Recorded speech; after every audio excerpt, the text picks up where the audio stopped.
comment ça va? J'espère que vous allez tous bien. Et aujourd'hui, je suis tellement contente de vous revoir.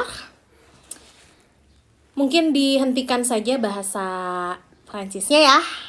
Karena hari ini kita mau curhat. Oke.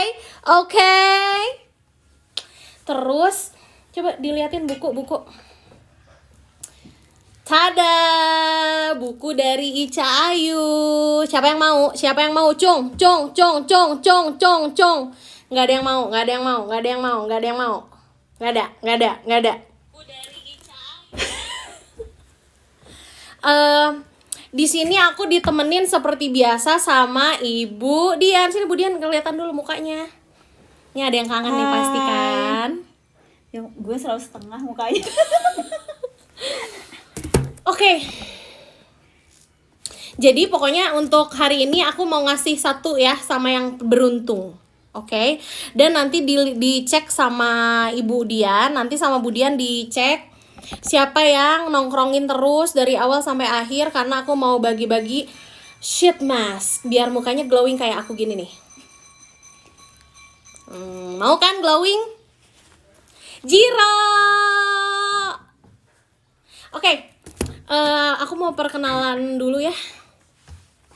Karena biar semua orang tahu aku tuh siapa. Oke. Jadi aku adalah Sylvie. Je m'appelle Sylvie et je suis l'un des profs de STBA ya Pariaba Bandung, jurusan bahasa Prancis bien sûr. Ya, dan hari ini seperti hari-hari Sabtu lainnya, kita mau ngobrol-ngobrol santai-santai. Dan kali ini aku mengundang seorang psikolog buat kalian-kalian yang pingin curhat. Oke, kita panggil aja Bapak, kakak ya. Kakak Erwin. Sini nih, ini Oh kayak, God. Hi. Tempatnya sempit guys. Oke, ini jadi ini kakak Erwin ya. No, Ewing. Oh, kakak Ewing, katanya dipanggilnya mau kakak Ewing. Oke. Jadi kakak Ewing ini dia adalah psikolognya bukan psikolog palsu ya, psikolog beneran.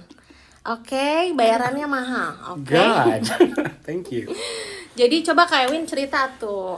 Oke, halo. Nama saya Erwin Fazrin. Saya seorang psikolog klinis. Psikolog klinis dewasa tepatnya. Tapi teman-teman atau keluarga biasanya banyak orang manggil saya Ewing sih. Gitu. Ya paling itu sih. Saya sekarang praktek di klinik di Buah Batu. Oke, bukan klinik gadungan ya. Tetap karena sekarang lagi zaman ya psikolog gadungan, hati-hati ya. Oke, jadi yang mau nanya-nanya itu boleh langsung dimasukin ke question box-nya. Tapi mungkin itu nanti di paling akhir karena kemarin kan aku udah masukin question box dan ternyata udah banyak banget yang nanya-nanya sama Ewing gitu. Jadi kita akan mulai dari kita akan mulai dari yang pertama-tama dulu ya, yang nanya-nanya udah dari awal ya. Kang Ewing, mungkin kita langsung aja ya. Oke. Langsung biar karena mungkin semuanya udah deg-degan gitu kan, bagaimana apa menurut psikolog tentang masalah aku gitu ya kan. Oke, pertanyaan yang pertama ini anonim ya, aku nggak akan sebutin namanya ya. Oke. Yang pertama ada yang nanya, gimana sih caranya tahu pertemanan kita itu toksik apa enggak? By the way, kalian ngerti kan toksik itu apa? Racun. Ya. Jadi gimana Kang Ewing? Toksik, bagaimana kita tahu pertemanan kita itu toksik atau enggak? Sebenarnya itu mah apa ya? Keluar Sundanya banget ya. Sebenarnya itu sangat alamiah, natural sekali gitu, karena orang-orang pasti nyadar sih gitu. Kita semua pasti nyadar ketika kita either itu dimanfaatkan secara waktu, secara materi mungkin. Nah, itu udah pasti menjadi toksik gitu. Jadi nggak perlu seorang psikolog yang menjawab kayaknya. Apa ya, kalau itu mah karena itu natural aja, pasti akan ngerasa sendiri kayaknya temenan sama si orang ini nggak begitu banyak manfaatnya buat kita. Jadi kalau toxic itu intinya merugikan kita ya. Yep. Berarti kalau misalnya kita punya temen nih, terus dia ngerugiin, tapi ngerugiinnya dari masalah duit aja gitu, karena emang dia tuh pinginnya ditraktir terus gitu, tapi kitanya happy, gimana tuh toxic nggak? Nah, kalau misalkan kayak gitu, karena setiap hubungan baik itu pertemanan atau mungkin pacaran, itu tuh harus timbal balik gitu. Kalau hanya satu orang yang ngasih terus-terusan gitu ya, somehow suatu saat akan ada pada fase itu menjadi toxic gitu loh. Ya anggaplah misalkan kita apa ya, seolah-olah dibayar kan, dia seolah-olah dibayar untuk membuat kita happy. Di saat dia nggak bisa nggak datang gitu ya, itu bisa jadi toxic kan, itu bisa jadi masalah juga. Oke. Jalan lagi kan? Udah jalan lagi. No, filternya hilang. Oke. Jadi kalau tentang toxic relationship, mau sama pacar, mau sama temen, itu kalian sendiri harusnya yang merasakan ya. Even sama keluarga juga gitu. Sama keluarga juga gitu. Jadi kalian bisa menilai sendiri ya kalau itu ya. Ngerasain sendiri pasti. Harus dirasain sendiri. Oke. Terus lanjut, bagaimana cara mengatasi jadi kayak umurnya udah di atas 20-an, tapi jiwanya kok masih kayak anak SMA. Nah, bagaimana mungkin untuk orangnya sendiri, gimana caranya supaya nggak kekanak-kanakan mungkin ya. Dan bagaimana cara menghadapi orang yang seperti itu, kayak udah tua kok kelakuannya kayak anak SMA. Sebenarnya ada dalam psikologi perkembangan gitu ya. Setiap usia itu pasti nggak ada patokannya kalau udah usia 20, 30, 40 atau 50 selanjutnya tuh tidak akan kekanak-kanakan gitu loh. Tidak akan ada istilahnya keinginan untuk melakukan sesuatu yang apa ya, menyenangkan untuk dirinya sendiri gitu ya. Oh, hello, that's my cousins. Oh, halo. Iya, sepupu-sepupu aku, halo. Nah, iya, jadi nggak mesti usia 20-an. Kadang ya, kalau jiwanya masih anak SMA, berarti kan maksudnya menganggapnya kekanak-kanakan gitu ya. Nggak ada patokan sama sekali kalau misalkan dia masih bisa bekerja, dia masih bisa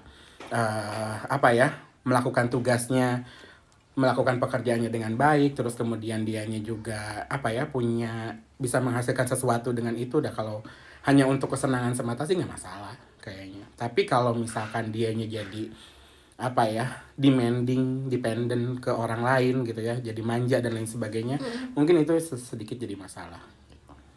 Oke, gimana, udah jelas kali yang itu ya. Ya intinya kalau misalnya selama itu tidak mengganggu sih ya nggak apa-apa, kecuali kayak gue udah pikas belen pisan eta mah carekan. Yep. Oke, lanjut. Gimana caranya biar kita bisa lebih percaya sama kemampuan yang kita punya? Good question. Supaya lebih percaya sama kemampuan yang kita punya, naikin targetnya gitu. Misalkan kalau misalkan kita kita jago masak gitu misalkan ya, awalnya kita cuman bisa masak nasi goreng. Nah, dari nasi goreng kita naik ke masak yang lebih complicated lagi, lebih kompleks lagi, entah itu rendang, entah itu apa. Jadi dinaikin terus gitu loh. Jadi kita bisa tahu gitu kalau kita kemampuan kita tuh di area masak gitu. Nah, tapi bukan berarti itu satu-satunya kemampuan kita gitu loh. Nggak mesti yang ini banget gitu, nggak mesti yang ini gue harus bisa di sini. Dan kadang-kadang kalau misalnya kita nggak bisa juga nggak apa-apa gitu loh, masih ada GoFood dan lain sebagainya. Kalau untuk area situ gitu ya. Mungkin itu sebenarnya banyak pertanyaannya yang mirip. Jadi nanti Kang Ewing akan lebih jelas lagi menjelaskannya. Oke? Terus gimana caranya kita bisa menerima keadaan diri kita sendiri dan mengurangi rasa insecure? Ini rata-rata banyak ya yang nanyain pertanyaan tentang insecurity gitu. Jadi gimana caranya supaya kita tuh bisa lepas dari insecure, bagaimana cara mengatasinya gitu. Insecure ya. Mungkin dijelasin dulu maksudnya insecure tuh apa, siapa tahu nggak ngerti kan. Ari insecure kan naon, Kang? Insecure tuh okay. When you say Kang, it's weird. Yeah, I know it's weird. Like he's my best friend actually. I'm just acting out, you know. I know. Oke. Insecure itu kondisi di mana kita tidak merasa secure, tidak merasa aman. Nah, kadang-kadang kita harus tahu dulu kita secure-nya di area mana gitu loh. Kita tahu misalkan. Nah, untuk mengatasi kita insecure, misalkan kalau misalkan kita insecure terhadap sesuatu, entah itu cara berpakaian, nah kita pelajari lah bagaimana cara berpakaian yang baik. Gitu. Jadi harus jelas dulu sebenarnya pertanyaan ini tuh insecure-nya di area apa. Oke. Kalau apakah di area pekerjaan, nah berarti kita perkuat lagi di area pekerjaan itu. Gitu loh. Sama seperti yang pertanyaan sebelumnya. Jadi ini sebenarnya menjawab juga gitu ya ke pertanyaan sebelumnya yang bagaimana kita percaya sama kemampuan kita. Bagaimana kita yakin akan kita tuh punya potensi dan lain sebagainya gitu. Nah, jadi insecure ini harus jelas sih sebenarnya. Karena insecure di area mana dulu? Karena ada tahapan kalau misalkan ada level yang kita tuh ini kayaknya nggak bagus deh. Ya udah deh ganti lagi. Oh, itu masih aman, masih wajar gitu loh. Tapi kalau udah insecure yang berujung kepada kecemasan tanpa jelas, tanpa sebab, anxiety muncul dan lain sebagainya, itu akan jadi masalah. Gitu. Jadi masalahnya entah itu dia tidak bisa berteman dengan baik. Mungkin berteman dia oke, tapi perasaannya dia nggak merasa oke terus gitu. Nggak enak. Oke, ini insecure masih banyak ya. Nanti kita lanjut terus. Nah, sekarang lanjut ini anxiety. Anxiety itu penyakit atau bukan? Bisa diobati atau enggak? Oke. Kecemasan itu sebenarnya alarm tubuh kita terhadap suatu bahaya. Nah, jadi kalau misalkan di hadapan kita, ini saya jadi klarifikasi sekalian. Ada orang yang takut ketinggian, terus dia bilang dia fobia ketinggian. Ada orang yang takut ular, dia jadi fobia reptil dan lain sebagainya. Sangat wajar kalau kita dihadapkan dengan ular dan itu muncul panik atau cemas gitu loh. Ya orang itu bisa mematikan gitu loh. Karena tubuh kita secara alami akan muncul kecemasan gitu. Nah, tapi mungkin yang di sini adalah kalau anxiety itu cemas dalam berbagai macam hal. Terutama sih biasanya sosial kalau area. Ini usia-usianya usia 20-an kan ya. Area-area sosial. Biasanya social anxiety. Dan itu sih biasanya normal-normal aja gitu loh. Jadi kalau misalkan kita deg-degan mau ketemu calon mertua, atau deg-degan kita mau first date gitu loh. Itu sangat wajar gitu loh.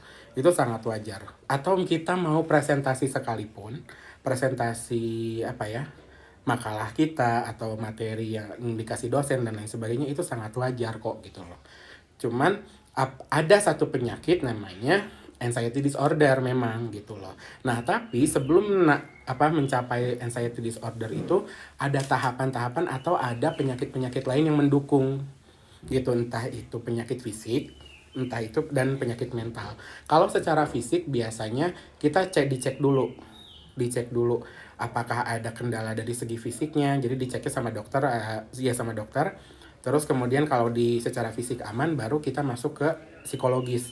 Kalau dari sisi psikologis ternyata dia memang ada sedikit terganggu gitu di area kecemasan gitu, artinya kecemasannya berlebihan gitu. Ya kalau logikanya gini, kita dihadapkan dengan ular pasti cemas kan ya.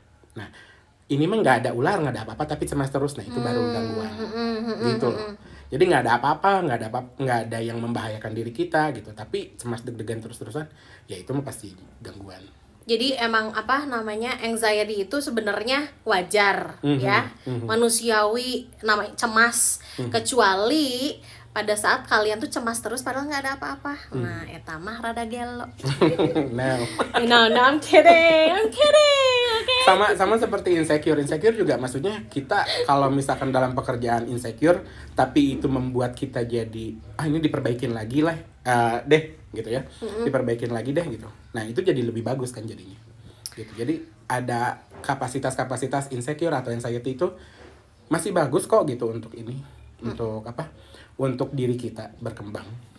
Oke. Nah, itu tadi ini lanjut ya, tingkat keparahannya bisa dilihat dari apa? Tadi berarti yang tadi ya. Fisik dulu biasanya ada beberapa hal, terutama biasanya kecemasan itu berdampak ke oke, you gotta stop doing that. Sorry. Ya, ada kecemasan apa yang parahnya tuh kalau sudah berdampak terhadap diri sendiri, terutama dia nggak apa ya, makan jadi sulit, jadi picky ya, makannya jadi apa ya, pilih-pilih. Oke, Terus amat. oke, terus kemudian pertemanan juga jadi pilih-pilih, terus kemudian jadi apa ya, dia merasa tidak nyaman terus-terusan, entah itu dia sendirian atau dia berada di apa, di luar gitu loh. Nah, itu juga bisa jadi yang saya apa ya, itu jadi parah gitu loh. Jadi kadar parahnya itu berdampak ke diri kita dan lingkungan di sekitar kita. Kalau itu sudah berdampak berarti itu kemungkinan parah gitu. Oh no. Coba cross check, introspeksi diri ya. Lanjut. Okay. Pernah baca ini kayak ini beda, bukan tentang insecure, ini masalah cinta. Masalah hati ya. Pernah baca katanya kalau kita suka sama seseorang lebih dari 4 bulan itu bukan suka lagi, tapi sayang cinta gitu. Nah, bener nggak? Karena aku sudah suka sama dia 10 bulan. Gimana? Kalau Ngomongnya yang keras agak teriak-teriak. oke, agak kedengeran. emang kedengeran ya? Kedengeran kan? Kedengeran nggak? God, you're a lecturer for God's sake. Oh. Oke, suka dan cinta itu beda gitu. Itu sebenarnya jauh beda. Apa ada teori tentang cinta, passion dan lain sebagainya. Kalau misalkan masih di area 4 bulan dan kalau misalkan itu sudah anggaplah memang udah barengan gitu ya. Nah, Udah sekalipun jadian gitu, udah udah barengan pun itu tuh suka. Itu tuh masih suka, masih tertarik suka. gitu, masih mempelajari, kita masih beradaptasi dengan kebiasaan dia masih beradaptasi dengan kebiasaan kita dan lain sebagainya gitu loh. Tapi itu pun bisa stuck kadang-kadang. Tapi itu pun kadang-kadang bisa stuck gitu. Yang artinya padahal kita sebenarnya suka saja. Kita hanya sebatas suka. Tapi kita hanya sebatas suka, tapi kita berimajinasi bahwa dia sudah dia itu pasangan idaman saya, dia itu Prince Charming dan lain sebagainya gitu. Tapi itu sebenarnya ada di imajinasi kita. Jadi baca tentang kalau setelah lebih dari 4 bulan itu bukan suka lagi tapi sayang cinta,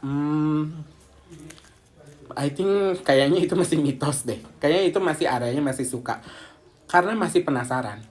Pasti penasaran gitu. Termasuk kayak kita beda dengan cinta. Kalau yang namanya cinta mah orang tua kita lah gitu. Mereka berantem tapi masih bareng-bareng. Gitu loh. Itu udah cinta gitu loh. Mereka banyak banget selisih pahamnya gitu loh. Banyak banget gejolaknya dan lain sebagainya gitu ya. Banyak banget berantem ngurusin apa-apa dan lain sebagainya. Tapi mereka masih bareng, masih pegangan tangan gitu loh. Itu cinta gitu loh. Oke, cinta susah lagian ya kalau nggak ada kan ukurannya yang bisa mengukur apakah saya ini masih cinta, apakah saya ini cuma suka atau cinta atau sayang, kan nggak ada alatnya ukuran untuk mengukur. Iya, nggak ada. Karena kadang-kadang crush, ya itu tadi penasaran, suka, crush dan lain sebagainya, itu tuh ya masih rata-rata sih masih penasaran gitu loh. Penasaran kalau dia jadi pasangan saya gimana, kalau dia jadi istri saya atau jadi suami saya gimana gitu. Itu masih areanya masih itu. Oke, mudah-mudahan bisa menjawab ya yang itu ya, masalah cinta, suka, sayang. Oke, lanjut. Ini murid saya selalu sendirian. Ini dosen ya? Iya, kayaknya ini. I don't know. Oke. Murid saya selalu sendirian, gak mau gabung sama teman-temannya. Di kelas juga suka gak nyambung. Nah, langkah awal mesti gimana menghadapi murid ini?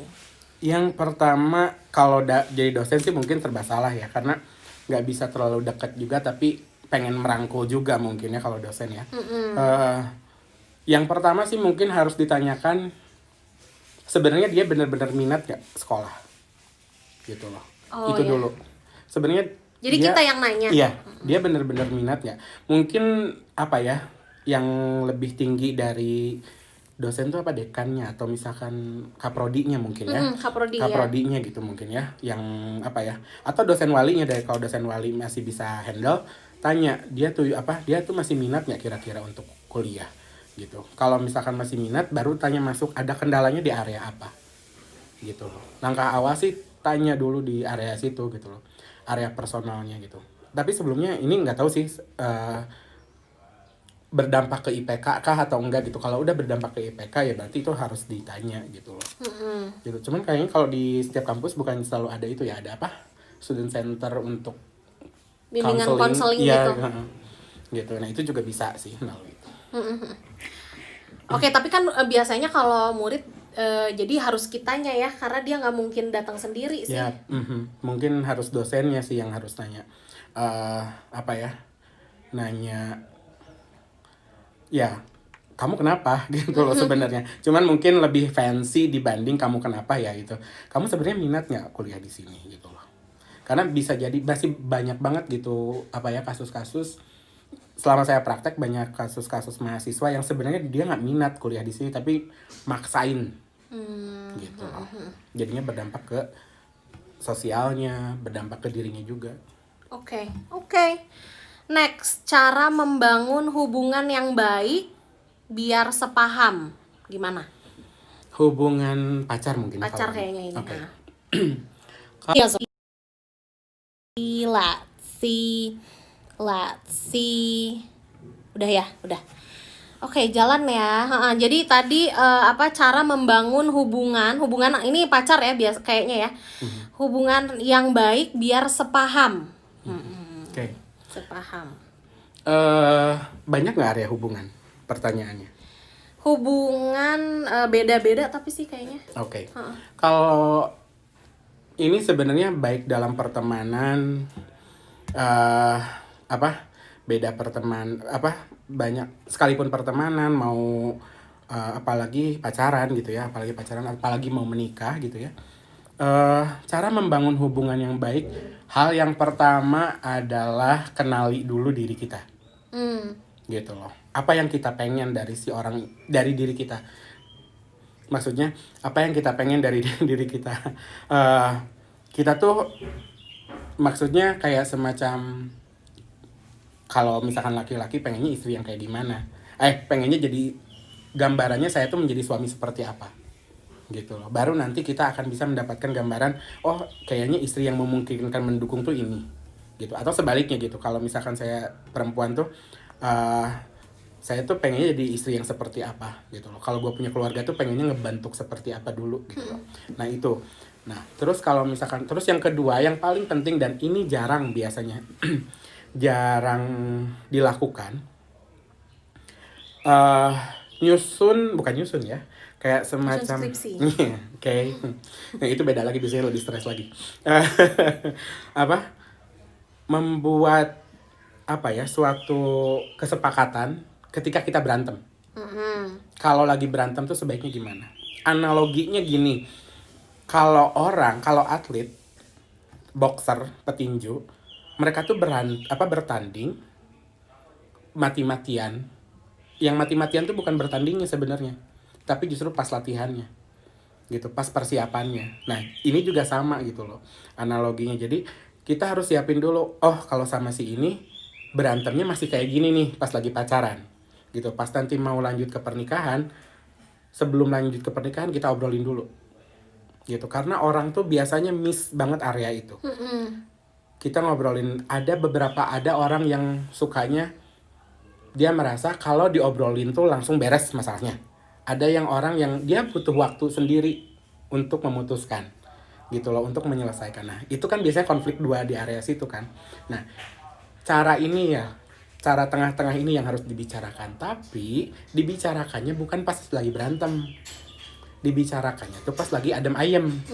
Bukan pas adem ayem teh malah ngedate doang atau kemana doang gitu, bukan gitu. Tapi pas Ngobrol, lagi ya? pas lagi adem ayem tuh kita ngobrol. Kayaknya kalau kita lagi ada masalah kita harus kayak gini deh. Kayaknya kalau kita lagi ada masalah ini.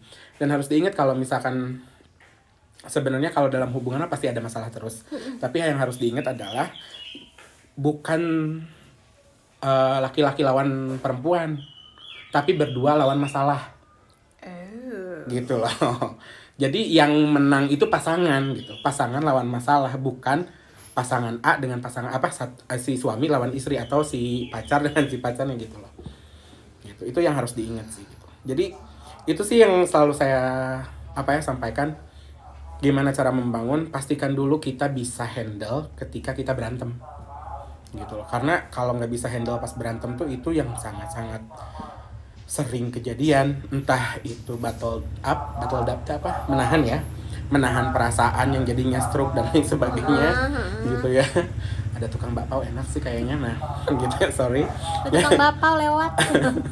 Ya, entah itu menahan perasaan atau misalkan itu ngomong doang tapi nggak jelas gitu. Nah itu sih. Mungkin cara membangun hubungan yang baik, tentukan gimana caranya kita berantem pas lagi ada masalah. Oke. Lanjut, ini masih tentang ini ya, hubungan percintaan. Oke. Ini pendapat kakak tentang orang yang nggak bisa cuma punya satu pasangan, itu gimana? Kayak nggak setia gitu. Kalau masih pacaran, Action deh kan. ya. Kalau masih pacaran, itu pro kontra sih ya. Kalau masih pacaran, putusin kata Madam Dian. Kalau masih pacaran,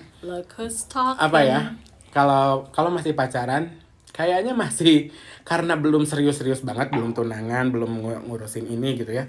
Oh ya udah, biarin aja dulu gitu, nggak usah terlalu ini, karena kita belum tahu jodoh kita siapa gitu loh. Kita belum tahu jodoh kita siapa. Jodoh mah jorok, kadang-kadang ketemu di mana juga ketemu gitu ya. Lihat di mana nanti ketemu.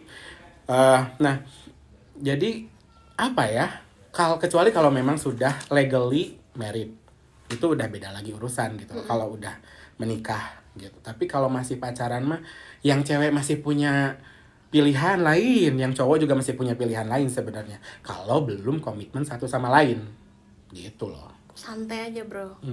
Gitu. Okay. Yang pasti sih kalau menurut saya, kalau yang umuran sekian 20 sampai 25 gitu ya, mungkin yang sekarang masih menggapai cita-cita, tentuin dulu aja deh cita-citanya mau jadi apa dulu gitu loh. Yang mau kita kejar pasti duit, misalkan uang, tapi cara nyari uangnya dari mana? Apakah dengan belajar bahasa Perancis mungkin? Gitu, jadi guru les Perancis, atau misalkan jadi tour guide, atau kuliah lagi jadi apa gitu loh, atau kerja sama aku. Gitu. Jadi tentuin dulu prioritas kita dulu, prioritas apa kita dulu yang diprioritaskan. Gitu. Jadi kalau pendapat saya, just let it flow. Belum nikah jangan dulu ya, belajar dulu yang benar. Oke. Lanjut, nah ini ngomongin tentang trauma nih. Bisa nggak trauma itu hilang dari kita? Dan gimana cara ngatasin panic attack karena trauma? Trauma itu, trauma saya terdistraksi oleh komentar. Oke. Trauma itu sebenarnya baik fisik maupun psikis gak akan hilang, gitu loh. Trauma itu kayak luka bakar, kayak luka gitu ya, misalkan dalam. No, that's not what I meant. Kayak kayak luka gitu. Kalau teman-teman mungkin ada luka di sekitar kulitnya, entah itu luka bakar, entah itu luka jahitan dan lain sebagainya gitu ya. Itu pasti nggak akan hilang gitu loh. Nah, yang menyebabkan panik atau panic attack karena trauma itu bukan si lukanya sebenarnya, tapi bumbu-bumbu menuju lukanya gitu loh. Jadi yang misalkan nih ada pengalaman diselingkuhin tadi yang pertanyaan sebelumnya gitu ya. Nah, kalau misalkan ada gelagat-gelagat yang mirip, dia biasanya balas WA tuh cepat gitu, tapi ini udah 2 detik nggak balas gitu, jadi curiga gitu misalkan ya. Nah itu bisa jadi curiga. Nah itu tuh udah gelagat-gelagatnya menuju karena trauma gitu loh. Cara mengatasinya adalah kalau belum nikah balik lagi, ini optionnya 2. Kalau belum nikah balik lagi, target kamu apa gitu loh, target kita apa, target kita pribadi apa. Kalau ternyata itu yang pertama, itu namanya teknik grounding. Kalau kalau konkretnya teman-teman ada pulpen atau misalkan jam tangan atau tisu doang gitu ya. Teknik grounding itu jadi teman-teman ngambil, ya you can try this. Ini ngambil ini misalkan ngambil ngambil tisu, diambil doang, terus dirasain ininya. Ini mengatasi kecemasan, panic attack segalanya gitu loh. Ini namanya teknik grounding. Kalau misalkan lagi di kamar gara-gara lihat postingan mantan gitu misalkan, terus jadi kita cemas, jadi marah dan lain sebagainya, kita pegang tembok atau misalkan ambil tisu, kita rasain ke permukaan. Fokusnya ke telapak tangan. Coba geser sebelah sana biar lebih Fokusnya ke telapak tangan. Ini jadi kayak YouTuber ya.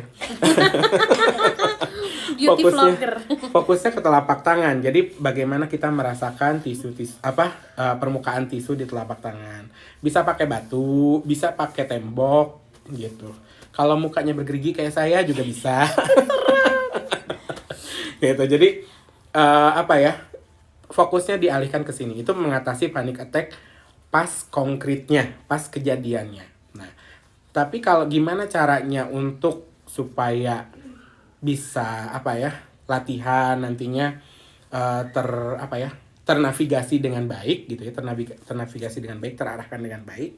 Mungkin butuh coaching, butuh pelatihan, entah itu dengan psikolog, entah itu dengan pengalihan dengan apapun gitu, bebas gitu. Jadi kalau menurut saya grounding teknik itu sangat-sangat sangat-sangat efektif. Entah itu pakai tisu, pakai apapun bisa. Oke, nah terus gimana cara menghilangkan negative thinking atau berburuk sangka ke pacar? Wujon. Cara menghilangkan negative thinking, kalau ngehilangin negative thinking nggak usah mikir berarti. Karena kita terbiasa, orang tuh manusia itu pasti akan berpikir entah itu positif, entah itu negatif. Gitu. Nah, kalau negative thinkingnya masih bisa dikendalikan, itu nggak masalah, gitu loh. Dan tidak mengganggu hubungan kita dengan orang lain, dengan si pacar, itu nggak masalah. Tapi kalau sudah mengganggu, itu bisa jadi masalah. Oke. Gitu. Tapi kalau misalkan udah mengganggu mah ya udah nggak usah terlalu dipikirin. Kalau nggak terlalu mengganggu mah ya udah nggak usah mikir gitu loh. Kita alihkan lagi aja ke hal-hal yang lain, entah itu olahraga, makan, gitu. Atau apapun. Harusnya belajar mungkin ya, karena ini STBA. Iya, belajar. Sorry. Oke, lanjut. Bagaimana menghadapi ortu yang stubborn saat diajak bicara mengenai kebutuhan kuliah? Stubborn itu adalah keras kepala. Teguh pendirian. Oke. Nah ini mungkin sebenarnya beda ya dengan ini. Saya nggak bisa ngasih solusi yang tepat gitu, karena saya tidak berada di keluarga itu. Kemungkinan kamu harus nyari sendiri gimana caranya. Bisa dengan cara kamu nyari kesukaannya dia, nyari kesukaan si orang tua. Misalkan kamu bisa ya udah IPK digedein dulu deh gitu, atau misalkan gitu untuk memenuhi memenuhi si supaya kalau bahasa Sundanya mah melihat gitu ya, kebeli hatinya mereka gitu ya. I'm sorry. It's okay. Ya, kebeli hatinya gitu ya dengan cara apapun. Nah, itulah kenapa kadang-kadang psikolog itu tidak bisa ngasih solusi. Jarang biasanya psikolog itu ngasih solusi. Itu ya, ini yang harus dibenerin. Nasihat itu nggak keluar dari psikolog gitu loh. Biasanya psikolog itu membantu mereka untuk keluar dari kemelutnya dengan dia menemukan cara sendiri gitu loh. Makanya biasanya kita pancing terus. Kalau dengan pertanyaan ini saya nggak tahu kondisi keluarga kamu seperti apa gitu.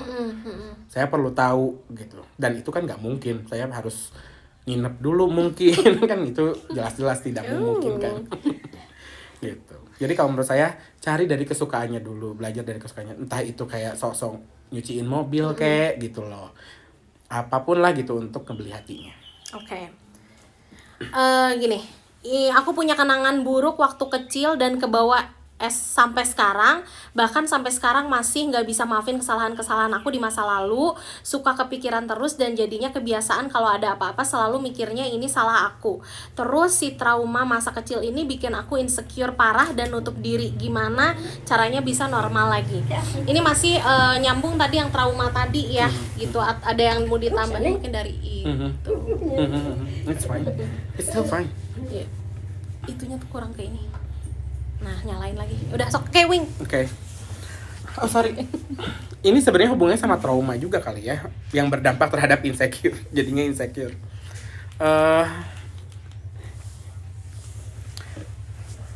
Sebenarnya hal pertama yang harus diketahui, yang harus kita sadari adalah kita nggak bisa menyenangkan semua orang. Gitu loh. Kita nggak bisa. Oke, banyak banget ini pertanyaannya. Nggak, udah. Oke, kita nggak bisa apa ya? It change. I know. Just continue. Oke, sorry. Focus. Kita nggak bisa pleasing semua orang. Kita nggak bisa menyenangkan semua orang gitu. Jadi kadarnya justru harus dari diri kita sendiri dulu. Batasannya. Kalau misalkan kita puas dengan 8, oh ya udah kita puas dengan 8 gitu loh. Dengan nilai 8 kita puas dengan nilai 8. Tapi kalau misalkan karena kalau insecure, kalau pertanyaan dari sini saya merasa bersalah sampai sekarang dan lain sebagainya, seolah-olah itu karena kesalahan saya dan lain sebagainya, kemungkinan besar jadinya dia akan seolah-olah ingin memenuhi standar-standar orang lain gitu, entah itu orang tua, entah itu pacar, entah itu lingkungan gitu loh. Jadi kalau menurut saya standar kamu di mana? Untuk tahu standar kita di mana, kita harus tahu dulu target kita kemana gitu loh. Kan anggaplah ini semuanya mahasiswa lu ya, yang Perancis gitu kan ya, yang nonton? Enggak. Oh ya, maksudnya kalau misalkan anggaplah mahasiswa lu ya gitu ya. Ya. Targetnya misalkan setelah lulus mau kemana? Entah apakah mau lanjut S2 kah? Mau buka kursus kah? Gitu, mau les privat kah? Atau gimana kah? Gitu loh. Nah, itu kalau misalkan tahu kita targetnya, kita akan tahu standar kita gimana.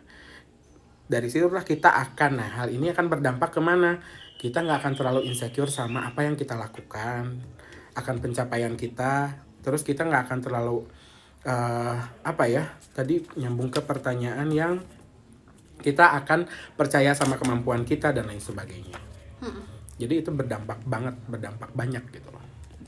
Oke. Ya, Oke, ini masalah rumah tangga nih. Aku udah nikah sekitar 10 tahun, tapi sekarang rasanya udah kayak mati rasa. Nggak ada lagi rasa cinta sama suami karena dia terlalu pelit. Awal-awal nikah hanya dikasih 100.000 per bulan, walaupun sekarang hanya 500.000 aja per bulan. Kalau dikasih tahu malah marah, jadinya saya harus menuhin kebutuhan saya sendiri. Jadi kira-kira harus gimana ya, bingung. Cari orang ketiga. Maksudnya bukan ini ya. Bukan selingkuh ya, tapi cari orang ketiga sebagai penengah di luar keluarga. Entah mau ke psikolog pernikahan silahkan, mau ke konselor di KUA juga boleh, mau ke ustadz juga boleh gitu. Berdua ya, tapi tapi harus dua-duanya gitu.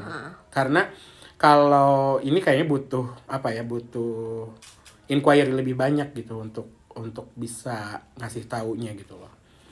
Dan iya kayaknya ini sih udah harus ada third party yang berada di tengah-tengah gitu, tanpa memihak si istri atau memihak si suami. Gitu. Oke. Terus cara mengatasi patah hati yang efektif dan efisien. Cry. No, it's fine. Nangis itu nggak masalah gitu, asalkan nangisnya sambil ngelakuin sesuatu gitu loh. Ya maksudnya kita teman-teman boleh kok gitu ngerasa sedih dan nangis, teman-teman boleh ngerasa marah dan ingin mengeluarkan marah, itu sangat-sangat wajar karena kita masih manusia gitu loh. Nah cuman kasih target mau sampai kapan gitu loh. Turunin yang tadinya tiap hari nangis dalam seminggu, nah jadi seminggu 2 kali, dari seminggu 2 kali jadi seminggu sekali gitu. Nah gimana caranya bisa terbiasa seperti itu? Ya kita naikin target atau nentuin target untuk diri kita gitu loh. Karena gue udah patah hati, gue harus misalkan apa ya, beres kuliah dalam waktu 2,5 tahun. Nggak mungkin banget ya, 3,5 tahun gitu. Kayak aku, cuma setahun. Iya, nangisnya sambil makan. Kalau nggak choking, it's fine. Gitu. Oke, sebenarnya kalau itu mah banyak ya cara Banyak cara mengatasinya banyak. Balik lagi gimana ke diri teman-teman sih, nyamannya Gitu. gimana? Pokoknya intinya ya, kalau menurut aku tuh ya. Kalau pacaran tuh bukan kayak nikah. Jadi santai, nggak usah terlalu dirasa-rasa. Oke. Itu bukan psikolog sih yang ngomong. Ya, Oke, terus mana tadi? Bagaimana kalau ortu tidak mendukung saya dalam menentukan masa depan saya sendiri? ini ambigu sih ya. Kalau ortu tidak mendukung, Dalam menentukan masa depan saya sendiri, mungkin kayak milih jurusan misalnya. oh, Jadi udah aku tuh ngomong pinginnya belum? Kalau udah ngomong belum? Kalau misalkan belum ngomong, ngomong. Ngobrol Kalau dulu, udah ngomong, ngobrol dulu.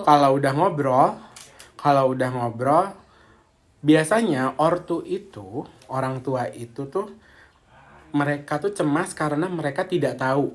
Mereka takut si anak nggak bisa menentukan masa depannya tuh sesuai dengan harapannya gitu loh. Jadi kalian juga harus tentuin kayak, ini loh kenapa aku pengen. Oh my god, Elga, is it Elga? Iya, Hai Elga. Oh guys, oke. Bagaimana ya?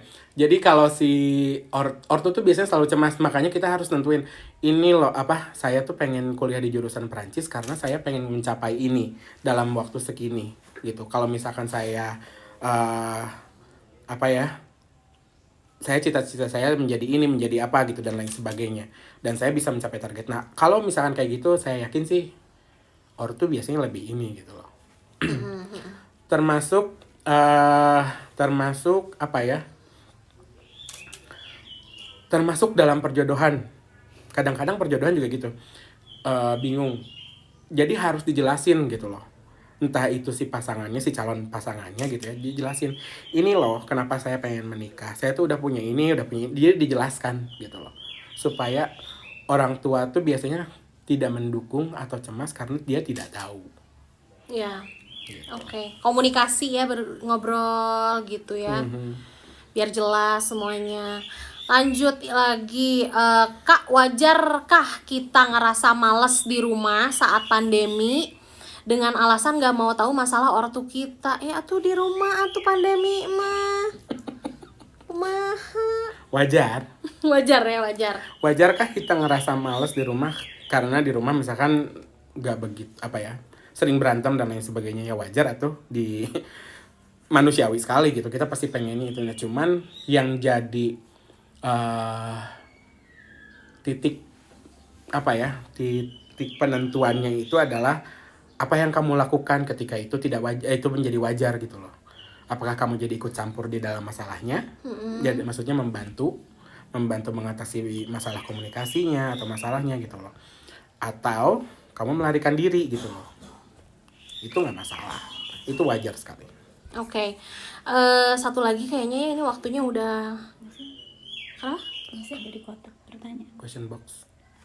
Oh, ini tuh ada yang belum, banyak banget ini pertanyaannya nih. Ini udah sih, udah. Nah ini aja nih. Yang ini nih. Mana tadi?